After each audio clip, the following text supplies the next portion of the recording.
Tuesdays. Happy Tuesday to you. I'm here with Rich Smith. My name is Dean Regan. And today, how thoughts become things. And a hint, it's not magic.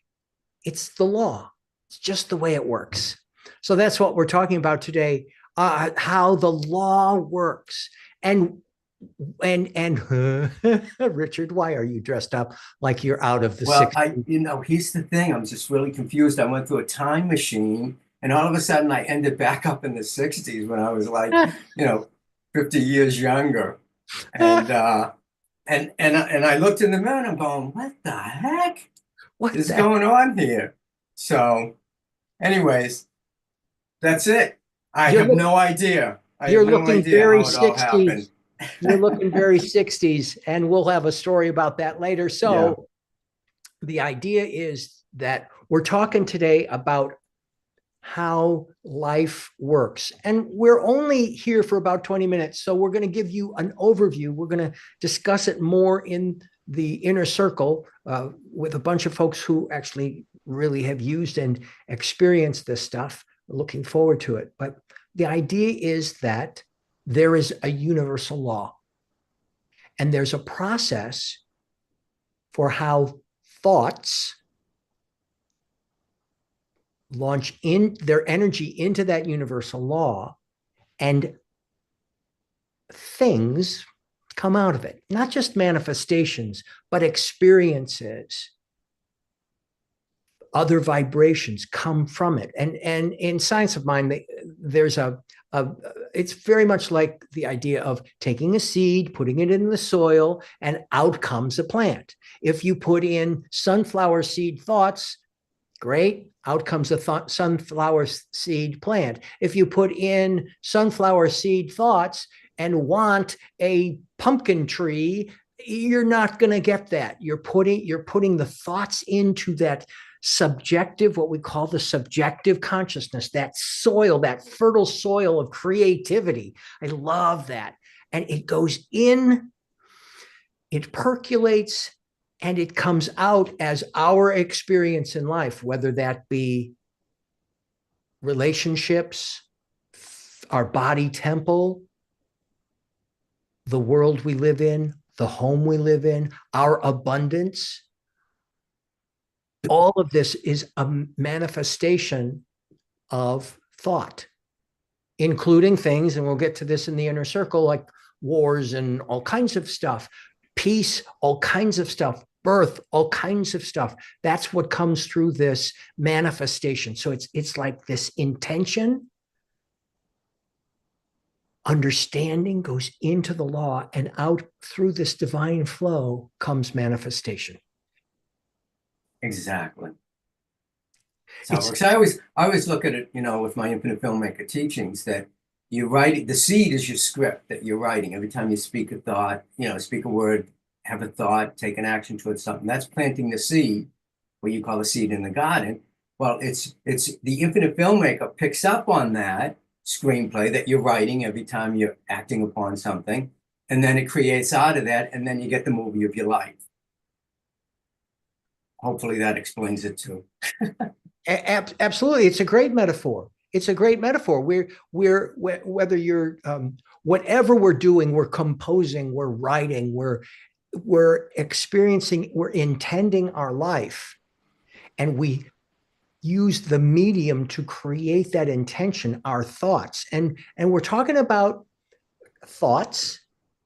We're also talking about on the thing that really guides the thoughts, the things that gives the thoughts the power, is the feeling tone behind those thoughts. That feeling tone, that vibration that you come up, there's an emotional connection to these consistent, not stray thoughts, the consistent thoughts. Some people go like, oh my God, I thought that, now I'm going to manifest it. Really has to do with intention to manifest and feeling behind that intention, and then consistent thinking. Not stray thoughts here and there, but really consistent thinking. And I'm not talking about human thinking. It's like, okay, I'm whole, perfect, and I'm complete. I'm whole, person, perfect, complete. I'm whole, perfect, and complete. Well, the words "I'm whole, perfect, and complete" are wonderful words, It's the feeling tone behind them Yeah. that allows this to launch into the universal law. That's what we call the universal law. And it's wonderful for me to just picture it vibrating not only around me, but as Dean Lewis Regan. Well said. Perfect. You know, in your life's movie, every thought, is a scene that's being written and created. And the law doesn't judge the content. It just says action and the movie starts going, for your life. And whatever you impress upon the universal mind gets imprinted on the film reel of your life. Now, when I say imprinted on the universal mind, I go a little deeper in that. And this may be too deep for our audience, but our minds, an infinite mind is one mind, one intelligence, okay? Because we're all connected to it. We're unique, individualized emanations of it. So when we think a thought, infinite mind picks up on that thought and creates out of it. And it's using its unlimited power to be able to do that. And that power is within each and every one of us through our consciousness, through our actions, through our belief system. If you believe it, if you believe that this mountain can fall into the ocean, then it will. Which the master was talking about. So it's the law is what takes our thought and puts it into action, creates out of it. Yep. And it's infallible. You can't change it. It's the law. It's powerful. It's there. It's available for us to use, and we use it every time we think a thought. We're using it. If you get things in your life that you don't want to experience, and you're going, well, why am I experiencing this? Because you set the law into motion for that thing. It doesn't. And when we say that, when we say you set the law into motion for that experience, it comes from an impersonal awareness. It's not, you set the law. You look what you did. Oh, good for you. Or, oh, look what you did. Shame on you. It's really impersonal.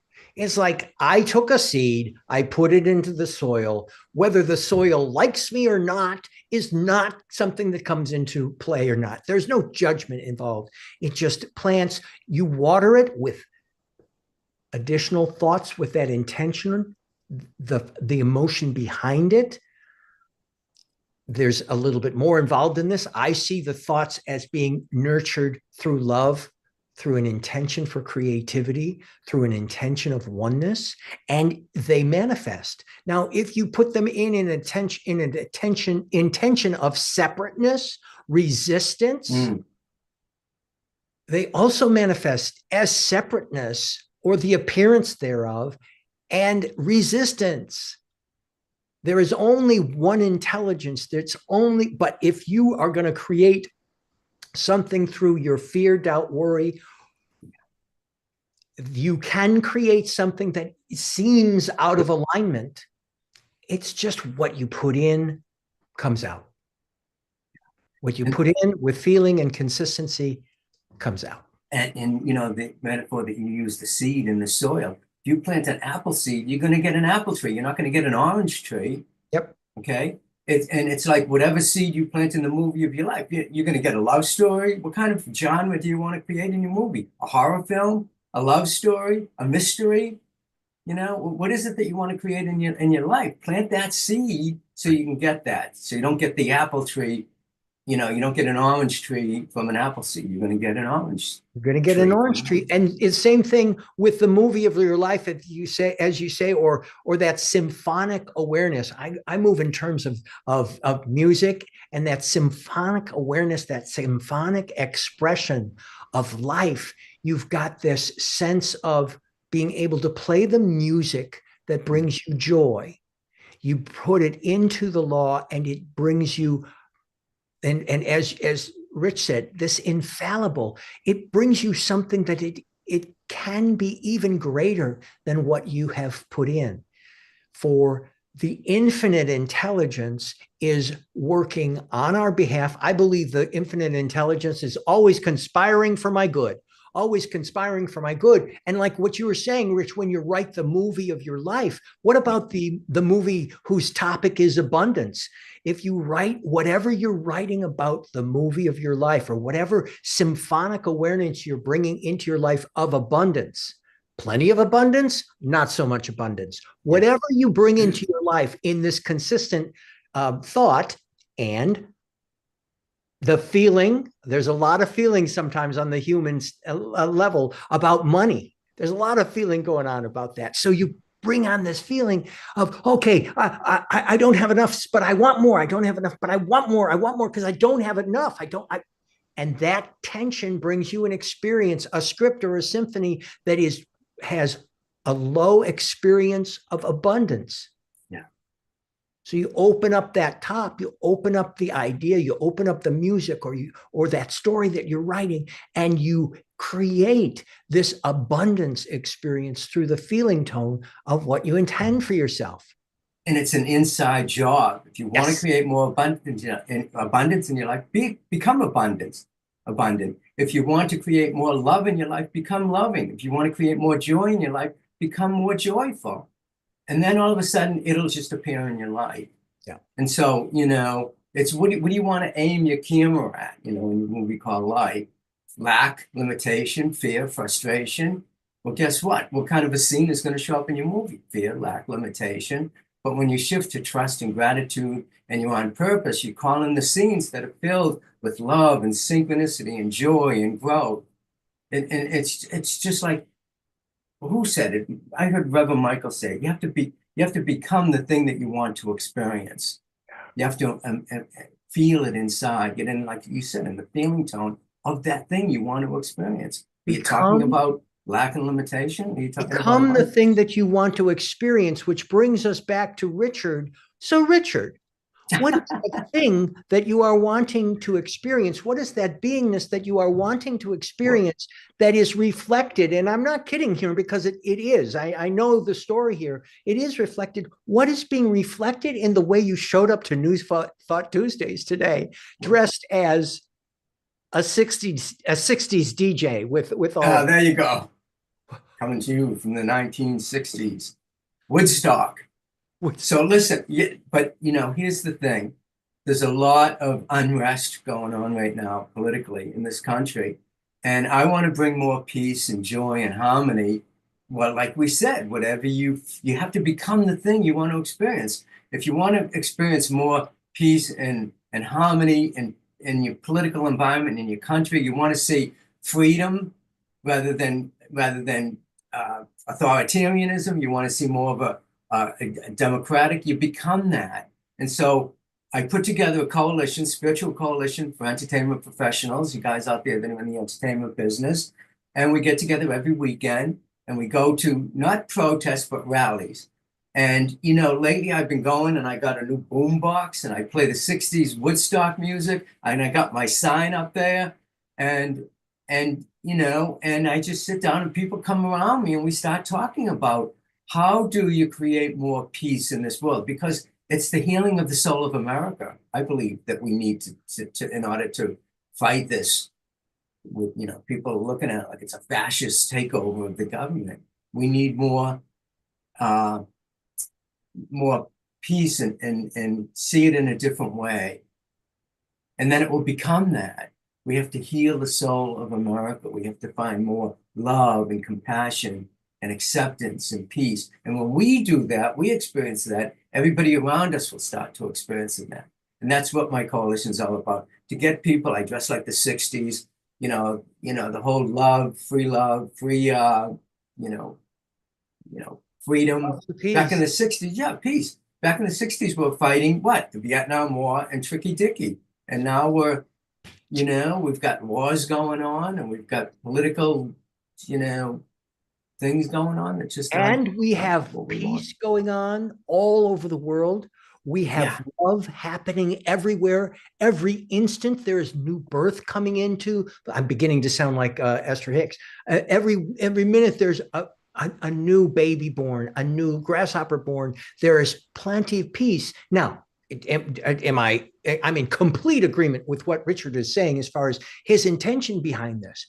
And also what I see is that he has a desire, a divine desire to experience more peace and to also be active. And what he has done is he has gone into quiet meditation. He has done tapping. He's done visualization, and in out of this, not from a rabid kind of gotta do this and this and this. He's just embraced this, and what has come to him is a sense of creativity, a sense of peace, a sense of joy, and some really nutty clothes. Well, the whole idea of the nutty clothes is just to draw attention to it. You Sure. know, the media is picking up on things that are different. People dressed as the Statue of Liberty, you know, with tears running down their face and stuff like that. It's like, so I'm dressing as peace, as a peace Yes. movement. I'm creating a peace movement. And Yes. so hopefully it's to draw people into my coalition. You can join by going to spiritualcoalition.org and sign up. Every weekend we get together, we create posters, we go to rallies, we talk about how we can make change in this country, how we can, you know, start shifting our thinking and talking about what we want to create, not what we're experiencing. Focus on what you want, not what you're experiencing. And so Mr. Smith is actively bringing the ideas of new thought into the cultural situation of our political environment in a way that is reverberating him through him in a very positive way. I was here for it because there was a period of time in the recent months where there was some stuff going on inside of you that was like,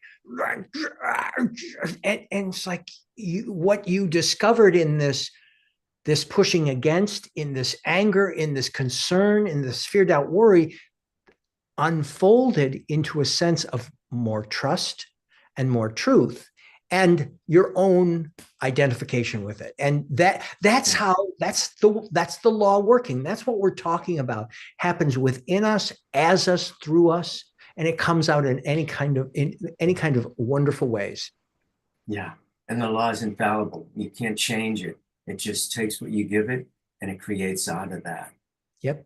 Yep. And so that's what I'm giving it: peace and love and harmony and joy that I want to create in this country through the people, through us. That's how it works, through us. And so, as a lot of people seem to be going, affirming what they want through fear, what you're doing, in my experience, and what I try to do in my day-to-day experience, is affirming through faith, affirming what it is that we're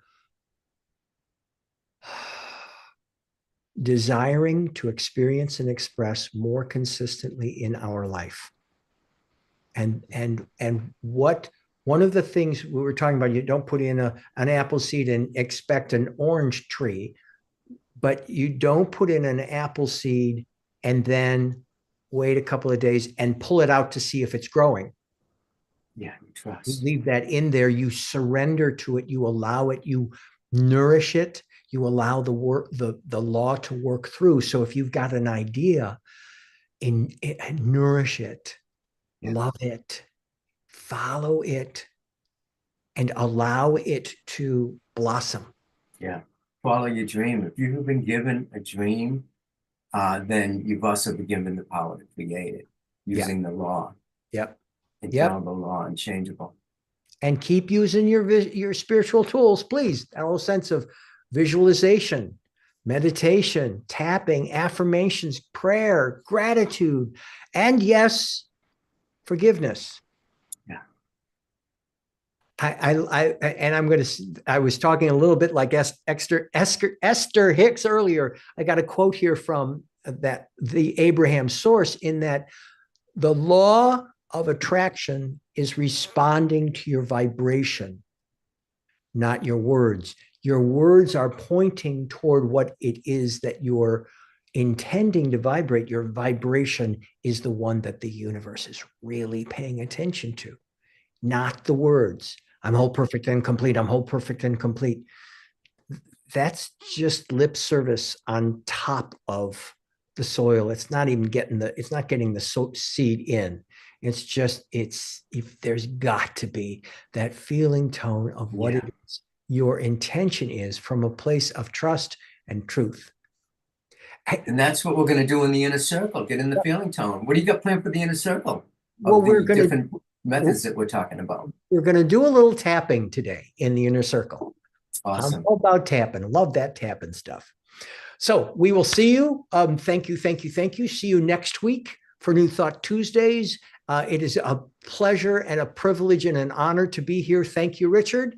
And we're going to go into the inner circle. How do they sign up for the inner circle so they can be Oh, well, there's reminded? that too. You can go to www.newthoughttuesdays.com and you can uh, uh, click on Remind Me. There's a Remind Me thing, and we'll remind you a couple of gentle emails. Or if you'd like to become a member of the Inner Circle, if you are familiar with what it is we do, you can click and then go talk to Richard. And you guys can talk about how the working on the Inner Circle, which is a membership situation, will work for you. Yeah. So we'll see you there.